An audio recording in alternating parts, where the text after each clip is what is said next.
I asked you guys over on my Instagram stories to tell me the scariest book that you have ever read, and this month we are going to be reading only the scariest books, maybe of all time. Maybe I'm not the judge of that, but we're gonna see. Are they the scariest books that I've ever read? We're gonna find out. And you guys definitely delivered. Obviously, we're only gonna be reading the ones that I haven't read, and a lot of the ones you submitted, I have already read. So we're gonna talk about the most submitted horror novels, scariest books that I have read, and then we'll get into the 3 books that we're gonna be reading in this video. So I think by far, I don't know if there's like a number 1 book that was recommended. I didn't tally the numbers or anything, but if I had to guess, the number 1 book by far was Pen Pal by Dathan Auerbach. Now I have already read this. I've included this in multiple videos. It is so, so good. If you haven't read it yet, please do. It is very, very unsettling, and it is perfect for this time of year.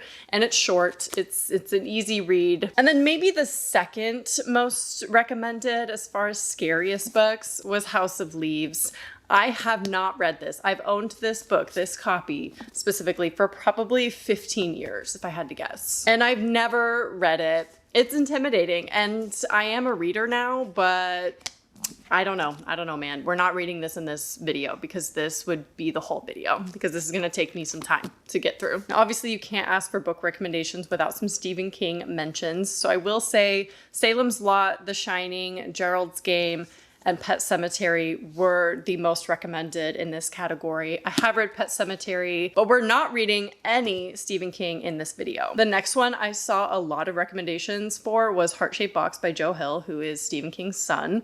And I'm not a fan of that book. I'm sorry, guys. I'm not gonna lie. Another one that got recommended a lot was We Used to Live Here by Marcus Cleaver. I do own that, but it is currently out on loan to a friend. Absolutely loved that book, 100%. I don't know if I would say it's one of the scariest books I've ever read, but it definitely had many, many unsettling moments. And then finally, before we get into the books that we are actually going to read, we have Pepe here joining us. We have Nick Cutter, and I think Nick Cutter is great for this category. However, it comes with a little asterisk, in my opinion. He writes more body horror, although I will say The Deep, this is one of my favorite books of all time, is very weird and horrifying, but for the right audience. It is kind of a weird book, but you're gonna get a lot of body horror with these, so if that's something that freaks you out, you know, then it would probably be effective for you. Personally, hauntings, ghosty, supernatural things are what scare me, so I'm hoping these books that we're reading in this video deliver that. So these next 3 books are gonna be the ones that we are actually reading in this video, and I am so excited because all 3 of these have been on my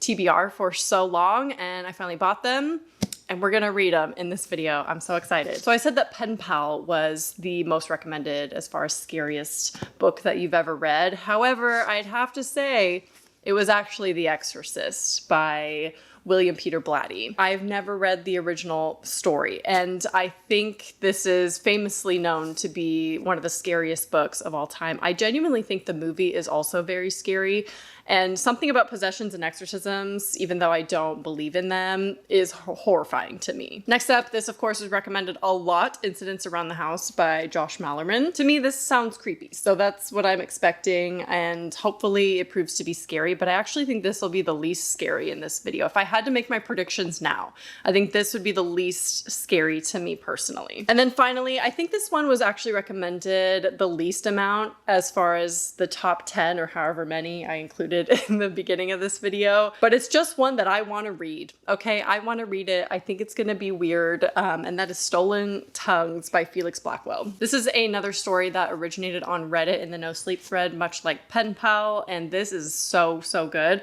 So I have really high expectations for this. Again, sounds supernatural, strange, set in the woods. I'm really in the mood for a scary novel, so let's hope these deliver. If I had to guess, I'm gonna say that this one will be the scariest one. That's my prediction. And then the least scariest in second place. We'll see. We'll see. I want to add a disclaimer because my last reading vlog was reading extreme horror, and I don't consider extreme horror to be scary in the traditional sense. Not how I consider it. I don't think disturbing equals scary. I think it's just unsettling and it's disturbing. But for now, let's get into the scariest books Hopefully they're the scariest books that I've ever read. I am so excited to finally be starting this reading vlog. I feel like I've been anticipating reading these scary books for so long, and we're finally going to start reading one. And today we're reading The Exorcist. I wanted to start with this one because, one, it's a horror classic, and I probably have the most anticipation for this one specifically. And it was probably one of the top 2 most recommended as far as scariest books you guys have ever read. So I'm going to start reading it, and then I will give you a little preface as to what it's about once I'm kind of into the book a little bit.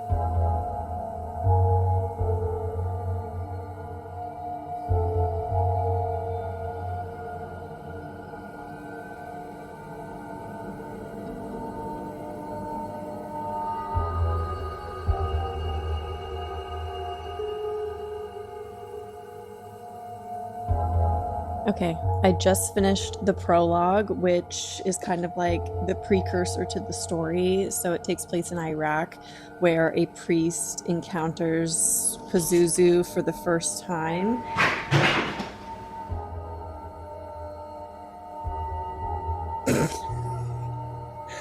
I don't know if you guys heard that.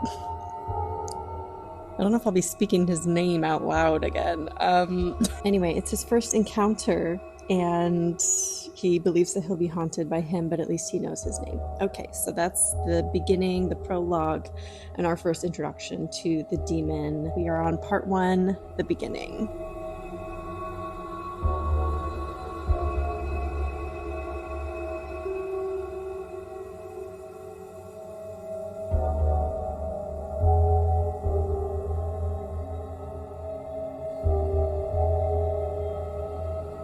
Chapters are very long.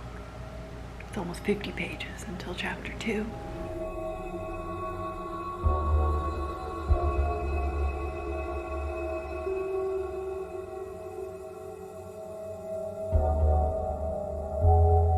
Okay, we are back to read The Exorcist. Now, I'm not gonna lie to you, I already finished part 1, so let me see what page I'm on. Hold on. So I'm already on to page 87, and yeah, finished part 1. So what I did is I bought The Exorcist ebook on my phone for $1.99, and I can kind of read anywhere I am instead of just, you know, only reading on film like at night. So I'm not gonna lie to you, I got a little bit freaked out. I've been consuming a lot of demonic things lately, like The Conjuring Last Rites I just saw last weekend.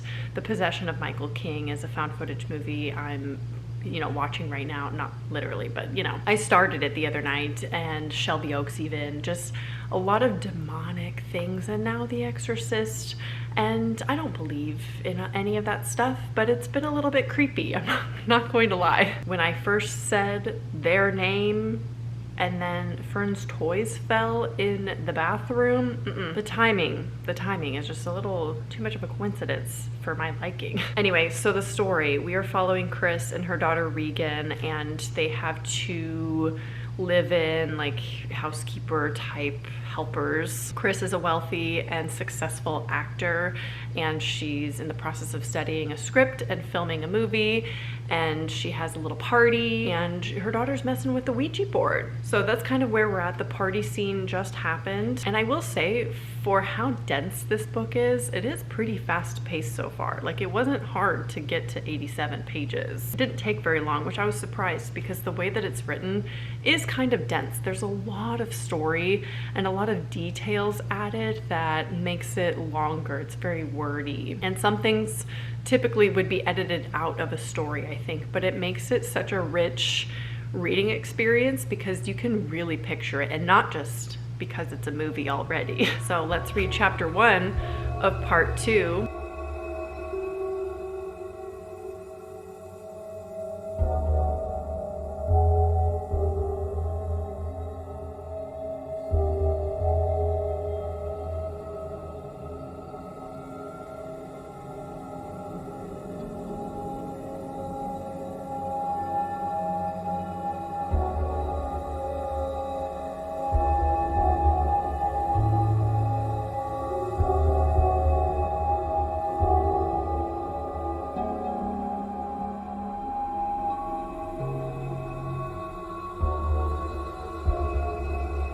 So I'm officially halfway through The Exorcist, and I know I haven't done many updates along the way, but we're going to get into it now. So I've just been so into this book, like so invested in the story. It's written so well. I mean, I think that's a given. There's a reason why it's a classic, of course. But I absolutely love the writing in this book, specifically the dialogue. I feel like the dialogue is so believable. That's my favorite thing to write personally, because I feel like I can hear conversations in my head, and he writes dialogue so well. Like, I believe it, especially with the detective.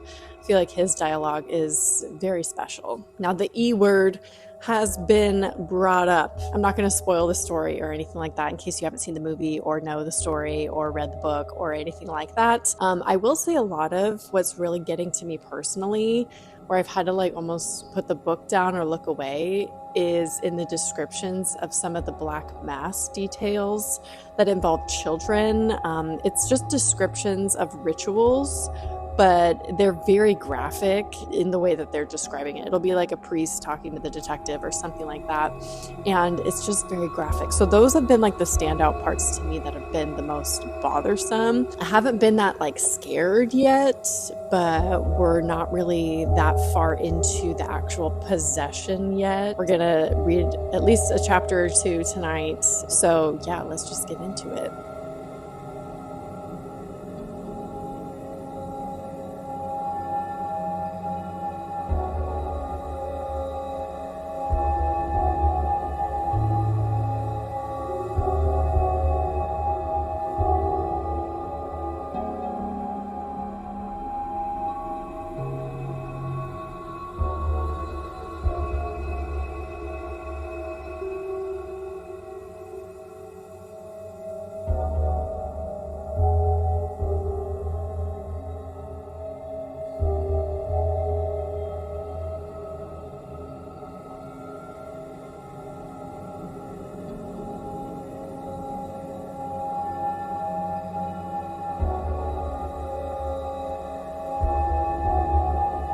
So I'm on to part 3, The Abyss. The end of part 2, that ruined me a little bit. That was a lot. That was a lot. If you've read it, you know. I can see how they changed some things for the movie and why they would do so. There's a certain scene in the movie that has always really affected me, and I'm not going to spoil anything, but it's way more graphic in the book. I honestly kind of wish I skipped that. The end of part 2, the very last couple pages. If you're sensitive, look up a trigger warning. Well, let's move on to part 3, The Abyss. So let's read chapter 1, or at least most of it. How long is this chapter going to be? Because these chapters, like I said, are very, very long. Yes, 60 pages. Probably not going to read 60 pages tonight since I've already read the other chapter. But I can't end on that note. I'm not ending on that note. So we're going to keep reading at least for a little bit. And hopefully there's a good stopping point, because I'm not going to just stop there and go to bed with that.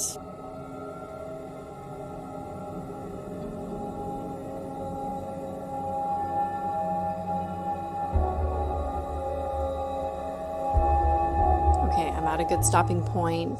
We have acquired a priest, and yeah, so I'm gonna stop there, and I'm gonna stop telling you what I'm reading. I'll give hints here and there, I think, in case you have read it. So we'll see where we're at our next check-in, but I like the book a lot. I know I just was very disturbed, but in general, as a whole, I'm really liking the book. Okay, guys, I'm officially onto part 4. This is the final part of the book. I'm 80% of the way in, and I have some thoughts. I have some things that I want to talk about, because now I feel like I have gotten a feel for the entire book nearly. So firstly, I want to mention the technique of perspective changes. So I did not expect this book to be multi-POV. I thought it was all from the perspective of Chris McNeil and her daughter Regan, and maybe the priest. No, we get Chris's perspective, the mom, we get detective, we get the priest, and it plays out so well in the like the way it's described is so easy to follow that I can like picture it like a movie in my head, and that to me just screams good writing. Now, I will say the book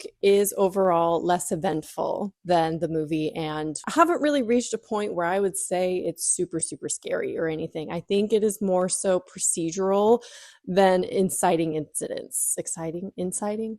Now, it does make it more believable because of the procedures involved with the detective and everything he has to do, and then the priest in order to, get an exorcism approved. And he doesn't even want to do it for a really long time and takes a lot of coercing. And so all that perspective is really, really believable. They don't just say, like, yep, she's possessed by a demon, let's do an exorcism. It's not like that. So it feels real, which is part of the horror of it. And there's actually not too many moments that are actually with Regan herself. I thought Regan would be a way bigger part of this book, but most of it is descriptions between two other people talking about what happened or what is happening to her or what she did versus the scenes that are directly with her. And there definitely are those scenes, but I could probably count on one hand so far, like how many scenes we've gotten with Regan herself where she is acting possessed. But I think we're about to get to the moments in part 4, so let's go.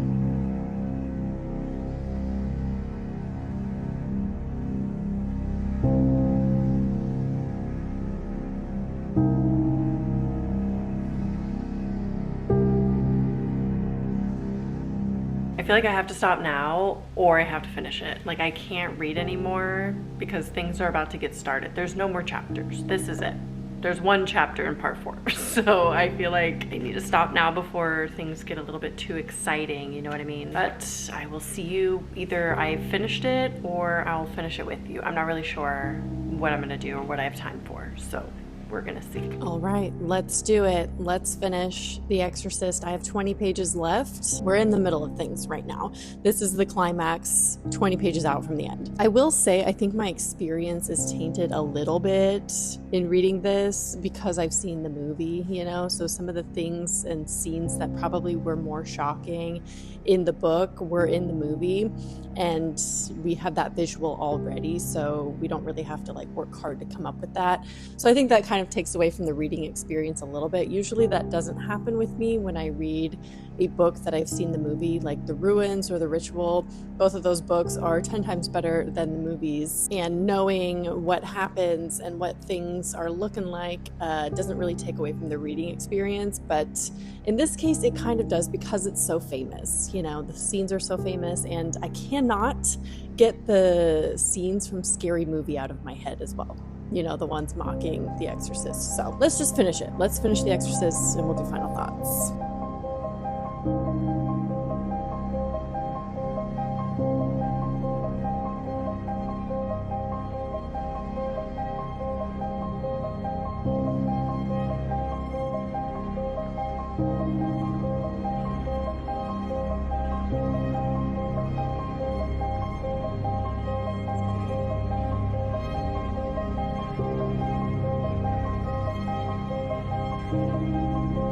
Onto the epilogue.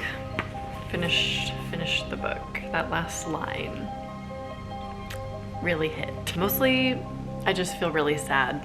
It's not scary. I don't find this book very scary, but very sad. A lot of evaluating of life, which I find really beautiful.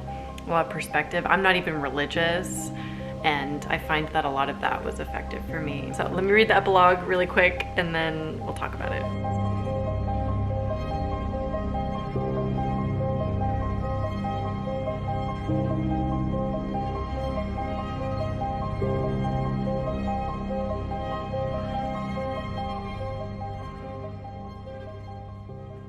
Well, that concludes The Exorcist and reading The Exorcist. It's an incredible book, honestly. It was not what I really expected, which is funny because I have seen the movie, obviously. So I had some expectations going into it. And like I said, I think that did kind of, affect the reading experience a little bit. But the way it's written is really fascinating to me. I really like the writing style a lot, which makes sense because I love The Exorcist 3, which was also done by William Peter Blatty. He wrote and directed that one. So yeah, I mean, I really don't have many criticisms about it other than the fact that it's a little bit more procedural than I anticipated. But that's based on my own expectations and not so much any fault of the book by any means. And it's not even a bad thing. It's very interesting. I don't think the horror was really there for me. I mean, I don't believe in possessions. So maybe if you do believe in that, then this would affect you more, obviously. I love supernatural stories though, and I love this kind of stuff. So I really enjoyed reading it. But I did want more scenes with Regan. I really did want more from that. But otherwise, no real faults. It's definitely not the scariest book I've ever read. So this is not one of them, but I do give this 5 stars. I loved this book. Hey, it's actually been a minute since I filmed. I did anticipate October being the busiest month of my life because it always is. This is my busy season, as I like to call it. But I haven't had a lot of time to film this reading vlog, not as much as I wanted to.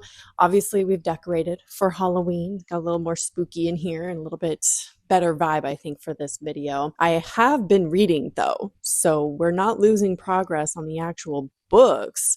I just haven't filmed my reading experience yet. Stolen Tongues by Felix Blackwell. I'm about 93 pages in, almost 100 pages in, because as of right now, it's October 10th, and I still have this book to get through and Incidents Around the House, which is a little bit longer than this one.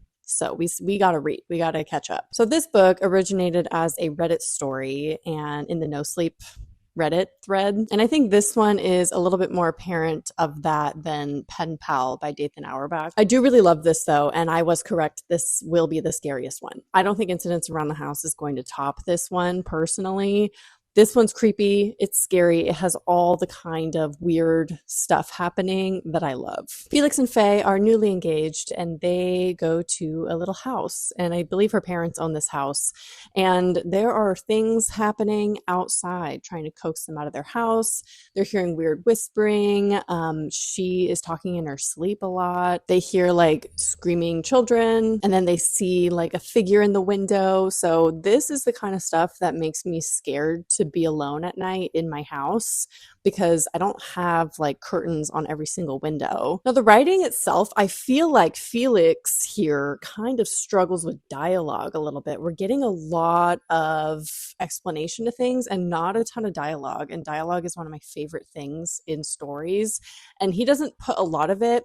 And then he does a lot of fast storytelling in the sense that he's like describing, it'll like jump from a scene to another scene really, really quickly. Like, and then he came home and went to bed, and then it was 2 a.m, and then he woke up and found Faye talking. So it's like, there's not a lot of like flow into the next scene. It's just like, and then this happened, this happened, this happened, and not a lot of dialogue. So let's continue reading Stolen Tongues and see how much I can get done tonight.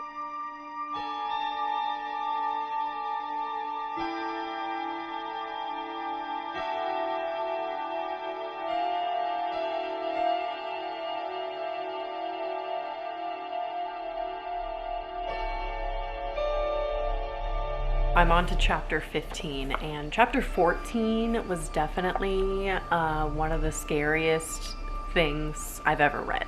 That was horrifying, and it was delicious. I loved every second of it. The imagery in this book is so horrifying. It's obviously not going to be for everyone. Like, it's a specific type of visual and like thing that we're dealing with here, but that was horrifying. I'm gonna keep reading and I'll update you guys when I'm done reading.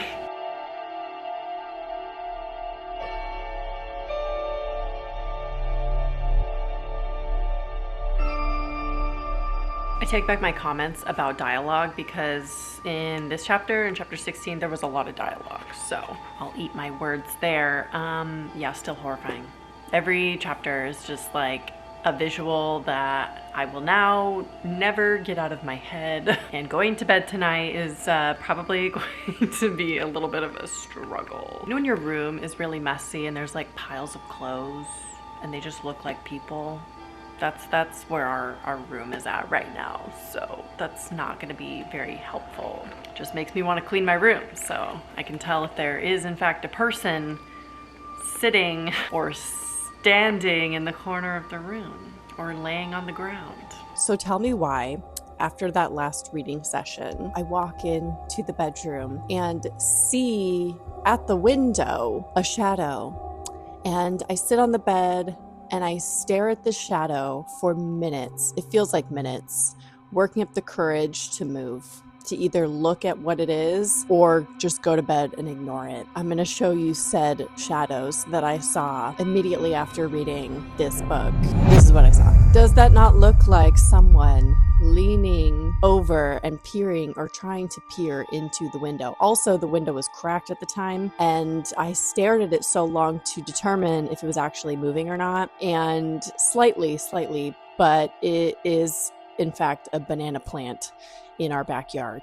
So it was fine, but I was so scared in that moment. Like, what is going to happen here? So needless to say, this book is really getting to me. It is so scary. Definitely the scariest book I think I've ever read. It's not the best book I've ever read, but of course we'll talk about that in final thoughts. But tonight, it is the first rainy night. I don't know if you'll be able to hear it. I have the window open over there. The first rainy night in a very long time, and I'm taking advantage and I am reading, and we're going to do a major chunk of this book tonight, and I am so excited about it. I should probably go lock my back door, actually, now that I'm looking at it. I was correct that this would be the scariest book in the video. We haven't even read Incidents Around the House, but I know it's not going to top this. Like, there's no way it's going to be scarier than this one. So I was correct. I think I'm correct in my ranking. I'm on chapter 25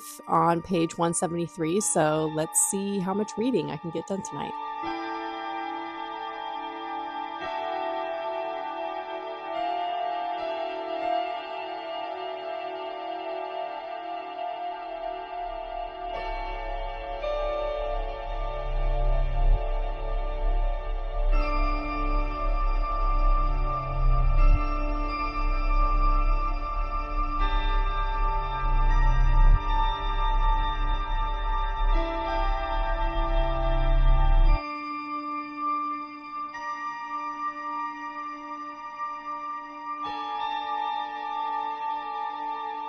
Okay, I have officially made it to part 4 of the book. I think this is the last part, maybe, because it only goes up to like 300 pages, and now I am officially on page 215. So we're almost done with the book. I think I can finish this in like 2 more reading sessions. It does feel like it was front-loaded a lot with a lot of the horror, so I'm interested to see like I don't know if that was the climax that we just went through or if there's like another thing going on, but it'd be interesting to see like how much horror is put in the end of the book, because there was so much going on horror-wise in the beginning and like the middle of the book. So we're finishing Stolen Tongues tonight. I am very excited for the reason that I am honestly getting a little exhausted by the book. I know that sounds bad, but it's like every chapter I read is so horrifying. It's almost overwhelming. Like, I want him to expand on the story so much more. Make this book twice as long. Give us some breaks, okay? There's definitely some breaks. I don't want it to sound like it's nonstop, because there are some plot-driven chapters in the book, but I just feel like there's not very many, and there's not very many scenes that are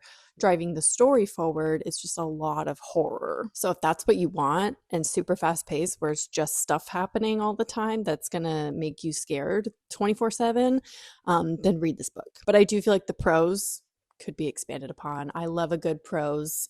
I love good dialogue, and I feel like this is kind of missing that. So I don't know if I'm going to give it 5 stars, to be honest, but we have less than 50 pages left before the end of the book. I have heard the ending gets a little bit rushed, so we're going to find out. I am definitely more scared. Like, my scared level day to day is up here, while doing this video. I'm not gonna lie, while reading The Exorcist and this so far, it's up there.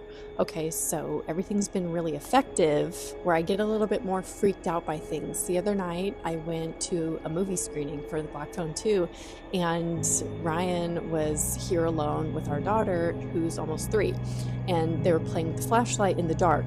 She walks up to the wall, and she's like shining it at the wall, and she just keeps saying to something, not to my partner, but she's talking to something or the wall, I don't know, and she's like, go to the shed.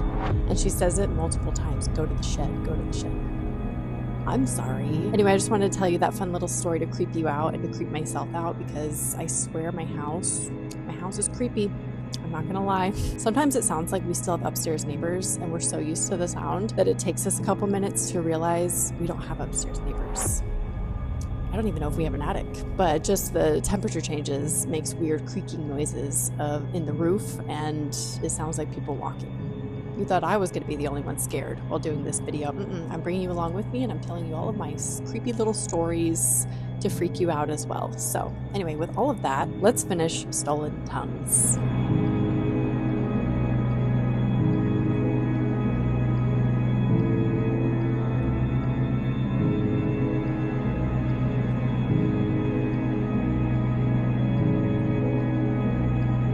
On the final chapter. I have no idea how this is going to end. It's a heavy book, I feel like. So I'm preparing for the worst right now.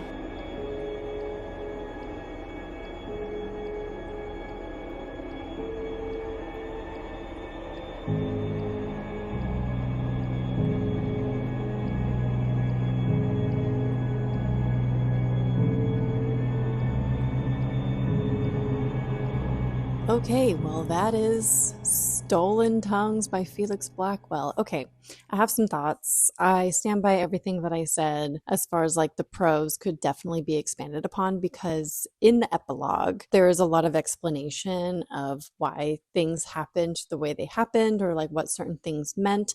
And I just feel like if the book was a little bit more fleshed out, you wouldn't have to explain those things, and it would be fully understood in the context of the novel itself. This turned into a book about something I wasn't anticipating.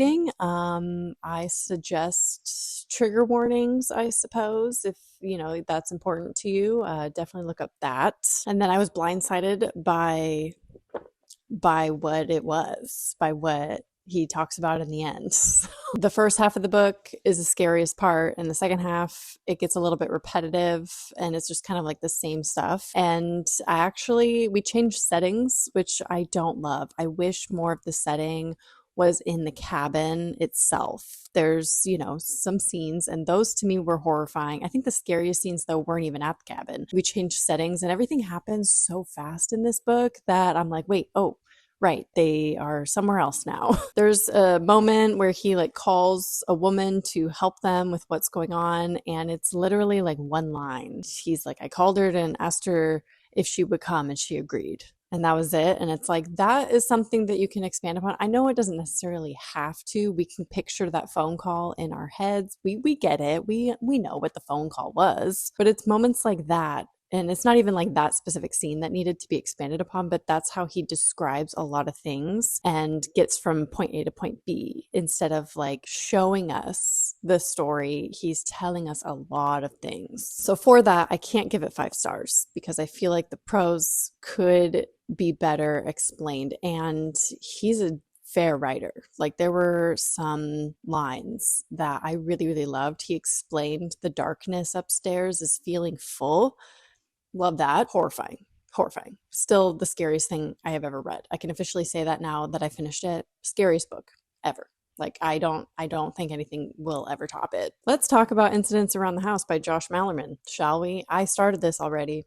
I know, I didn't even finish the other one before I started this one. I'm on chapter 8. I don't know how far that is in here. I was just worried that I was going to run out of time, so I wanted to start this book as soon as I could. So this book follows 8-year-old Bella, who has a other mother, like Coraline. Not really. All I really know about it is that the other mother shows up. She's kind of like a shadowy figure, and she asks Bella every time she shows up, can I enter your heart, or can I go into your heart? Like I said, I'm on chapter 8 or something, and they're really, really short chapters. I will say the formatting is really interesting because it's from the perspective of an 8-year-old. So let me see if I can show you. It's all in interesting paragraphs. The indents are dialogue, and the left line, the paragraphs that are aligned left are just regular prose. It's like the thoughts of Bella. But I feel like it doesn't sound like an 8-year-old. I feel like it sounds like a 6-year-old. Is that weird to say? Like some of the things, like from her perspective, I feel like an 8-year-old would understand a little bit better. I just know a couple 8-year-olds, and I feel like they get it. They know a lot of stuff. They're really smart. I could see why this would be scary, though. I haven't really gotten too much into the story yet, but she does pop up in every scene so far, the other mother.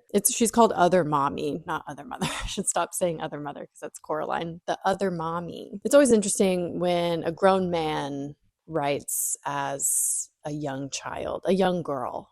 Stephen King has done it in The Girl Who Loved Tom Gordon, and Paul Tremblay has done it in Head Full of Ghosts, and those 2 books are 2 of my favorite books ever written. So that's really interesting that maybe this will join the club. Hey, so I'm this far into the book now. Is this even a reading blog if I just read most of the book off camera? Does that still count as a reading blog? Because I read some of it on camera. I'm over 50% of the way through Incidents Around the House, and it's gotten spooky, okay? The descriptions of things of the other mommy. Yeah, definitely spooky. And I feel like I'm in a marathon to see how much I can actually handle, because I am legitimately reading all 3 of these books back to back to back.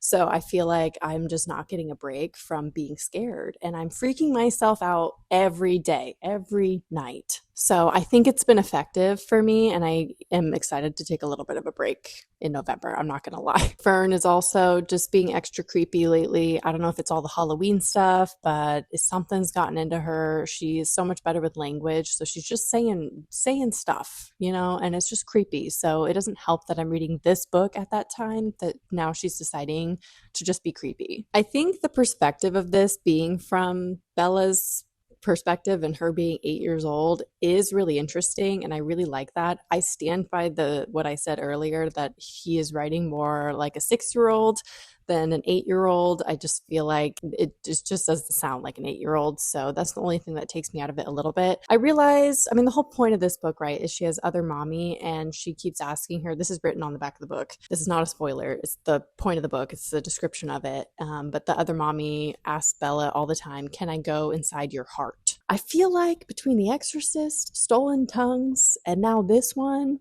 they all have something in common, don't they? How is that? How did I do that? How did I pick the 3 books that have that in common? That's very strange to me. Anyway, so far this is scaring me more than The Exorcist, but less than Stolen Tongues. But it's definitely up there. I'm just really curious where it's going to go, because we've gotten a lot of the descriptions already. So it's like, how are you going to scare me for the rest of the book? How are you going to do that? That's what I want to know. Let's see, what chapter am I on? 32. Chapter 32. So let's see how many chapters I can read tonight.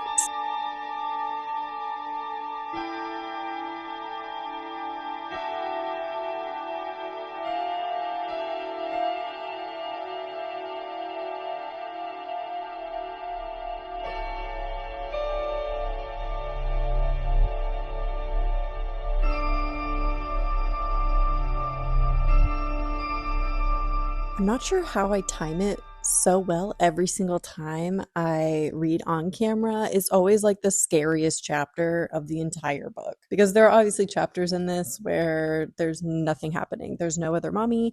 They're just moving from point A to point B. That chapter was probably my favorite one in the whole book so far, 32. So yeah, now I'm on to chapter 37. I don't know how I can explain this, but something about the simplicity of the 8-year-old's internal monologue makes it feel like sometimes there's jump scares to it. I wish I could give an example, but I don't want to spoil that chapter, the chapter of 32, because that was incredible. But it almost felt like a jump scare. Like I can picture it in my head, and if it were a movie, it would have been a jump scare. But yeah, loving loving this book. It's very entertaining. I am very curious how it is going to end because I am not loving where it's going. I mean, I am, but I mean, it's a little bit worrisome. Naturally, as you would want a story to progress. Tonight, we are finishing Incidents Around the House, and inadvertently, we are finishing this reading vlog. Listen, I stopped reading this for about a week. I had to take a break because I was just getting so overwhelmed. I'm also facing a little bit of burnout with all the work I do in October. Besides that, it was like everything that I was consuming from movies and just my work and, doing reviews and all that kind of stuff, everything that I have to do. And then obviously reading all these books back to back, I was reaching a point where I was scared too much. And I didn't think that was possible as a horror fan, but I was so tired. I was reaching burnout from being scared. And I was tired of going to bed super freaked out every single day. I would go on my walks in the morning and be so jumpy. I jumped at a podcast that I was listening to on my walks because I was also listening to No Sleep podcasts a lot during this whole video. And so I was just consuming too much, I think. So I needed to have like a little bit of a break. I started reading Before I Fall, which is my palate cleanser that I'm going to be reading after this video. And I'm about 100 pages into that.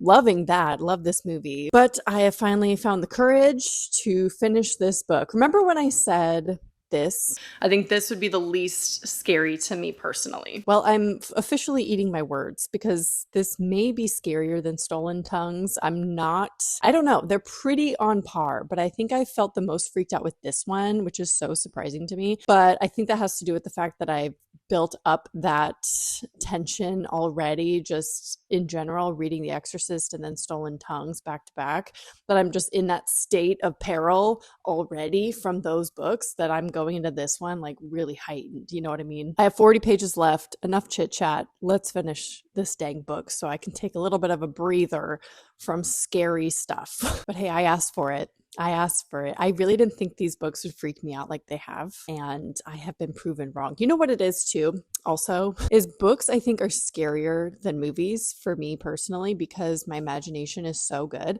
that what I'm picturing is better and scarier than what movies are able to execute. And when I'm being shown an image in a movie that I did not come up with, it's never as scary as what my imagination. I mean, this goes for a lot of people, right? Our imagination is so much better than what we can see in movies, which is why I love movies that hold back and are more about what you don't see, because what I'm picturing 10 times scarier than what you're probably going to put in the movie. This is horrifying given that. My imagination is just running rampant with this one. Okay, so let's dive in. Let's finish this book.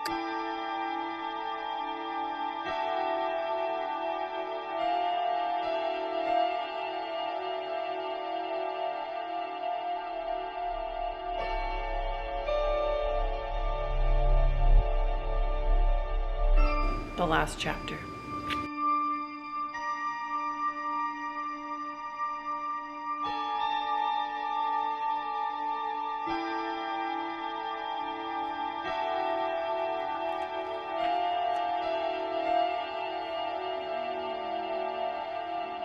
Well, that's that. I don't want to say too much about the ending or anything, obviously, because that's spoiler.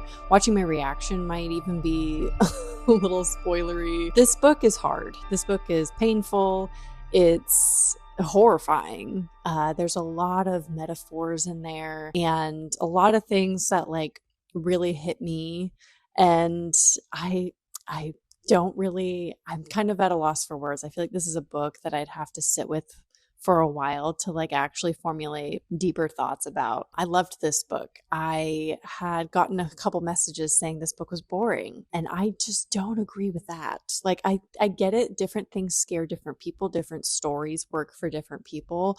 This one works for me. Yeah. And I think this might be my favorite book out of this video. The Exorcist is so well written. It's a classic, but as far as story goes, I think this one's good. Stolen Tongues has its issues, although I loved the book so much, don't get me wrong, and it was exactly what I wanted. It scared me. It chilled me. I was horrified of my doors and windows. Still am. I don't know why I said in past tense because I'm still recovering from reading these scary books. But I think this one hits the most. You know, this one, I feel like Stolen Tongues is a little bit problematic for different reasons. But as far as like the native story and native portrayal in the book, which he even addresses in the epilogue, I believe, or, you know, at the end of the book and the acknowledgement, I don't know. In the end of the book, he kind of talks about it, but I feel like he ended up doing the cliches that he was talking about. So it just didn't make any sense to me in Stolen Tongues, you know, with the native representation. But that's all I'll say without spoiling it. This one is just good. It's just good. And I really like how it's written. It's so interesting to me that this book is so well written and there are so many profound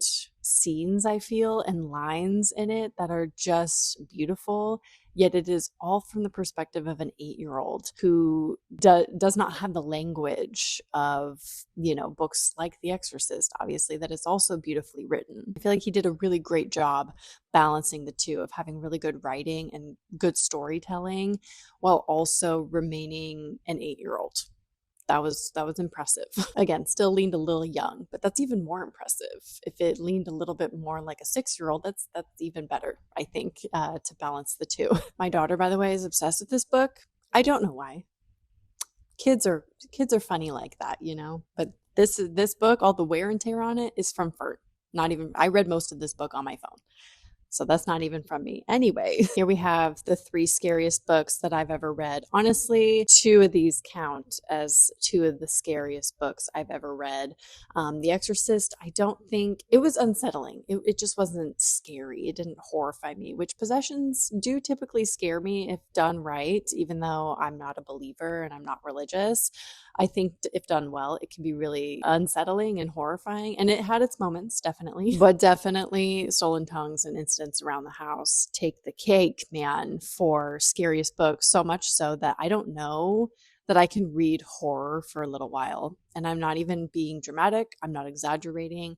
I feel like I need to take a break from watching horror, from just consuming horror just for a little bit because I've just been overwhelmed a little bit. So obviously I'm going to be on to Before I Fall as my palette cleanser, but if you have any other palette cleansers, please let me know. But yeah, that's the video. That's me reading the books. Let me know if you've read any of these books or any of these 3 and your thoughts on them, or if you have any other recommendations that weren't in the beginning of this video as far as scariest books that you have read. Make sure to leave a comment down below. I hope you enjoyed watching me be terrified for a month straight. I'm going to go recover.